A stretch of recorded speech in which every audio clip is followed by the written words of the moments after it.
gratefulness is conflated with complacency. There's this sense that if I feel grateful, that means that I'm giving up the fight. I'm giving up my dissatisfaction with my circumstances, my dissatisfaction with the overall framework of the systems that I engage with. But gratefulness to me is more of a grounded mindfulness with regards to the fact that you exist right here, right now, no matter what happened in the past, no matter what's going to happen in the future. Right now is right now. And it's just the truth. It doesn't have to be any more than that, any less than that. To be grounded in the moment doesn't necessarily mean your day will be great. It doesn't necessarily mean your day is going to be horrible.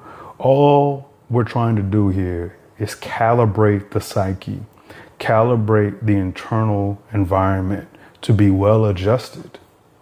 That's all, because we're not well adjusted. You know, you see in these movies with time travel and in notions regarding like superposition and physics, there's these examples of a sense of distress where the person is like being pulled between two dimensions. I think that's what people are. People are often existing in the past, in the future, and in the present simultaneously, so to speak. Our minds are everywhere and nowhere all at once. It's everywhere all at once. And a lot of it is nonsense. A lot of our focus, a lot of what's going through our mind, it's visual and auditory caffeine, essentially. It's something that perks our brain up because we see some kind of form of violence, some form of drama, some form of flamboyance. And it helps us stay in the game, because a lot of this is a game. Yeah, I mean, we're all aware of this. My only issue with people being aware that it's all a game is the love of the game players. That's my only problem. That's why it's hard for me to have any kind of sympathy for the everyday person with their maladies and their issues, because you worship at the altar of the game players, of the game creators, instead of celebrating those who really, really, truly care about warmth and togetherness and consideration. You're so cynical, you're so jaded, and to be fair, you're so traumatized that you gloss over a lot of the individuals whose interest is in more of a wholesome objective.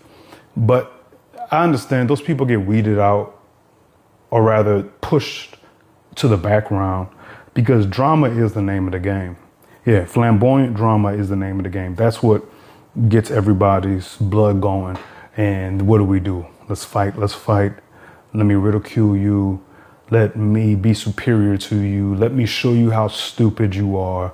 And then I go about my life being just as stupid as I want to be. Our goal, what is the goal here? Is the goal to be a clearer-minded version of yourself, a wiser version of yourself? If that's not the goal, I don't see how you can be so confident in your perception and your truth. With respect to the fact that you have blind spots, do you even know that you have blind spots? Are you receptive to the fact that you have blind spots? And it's all for the sake of peace. Peace is underrated. Peace is absolutely underrated. And peace won't automatically fix everything in your life, for sure. But peace sets the stage for a brilliant performance.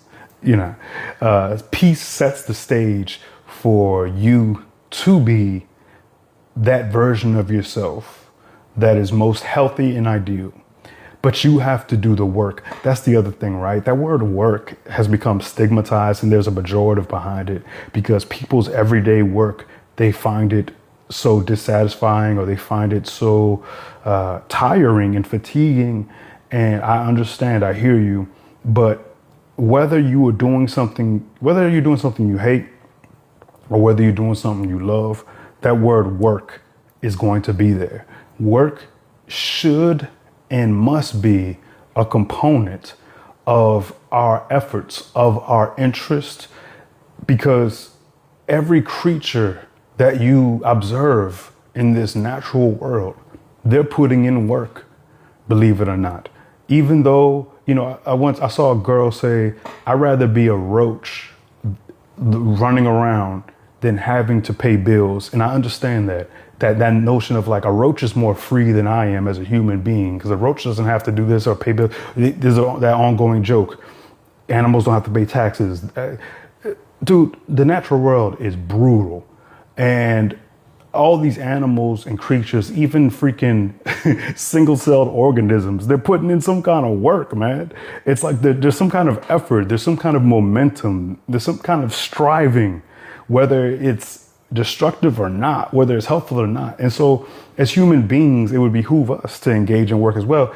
And a lot of us don't even know what we do with ourselves, were we not to be working a normal job. And I think there's somebody that does know what they'll be doing with themselves and feels insulted by that because they feel like they'd be useful, contributive.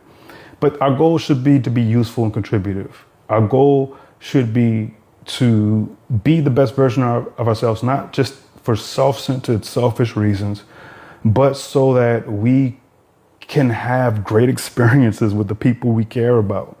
And we could be the best version of ourselves. One of the reasons why it's hard for me to engage with people is because so many people, it's just such a norm.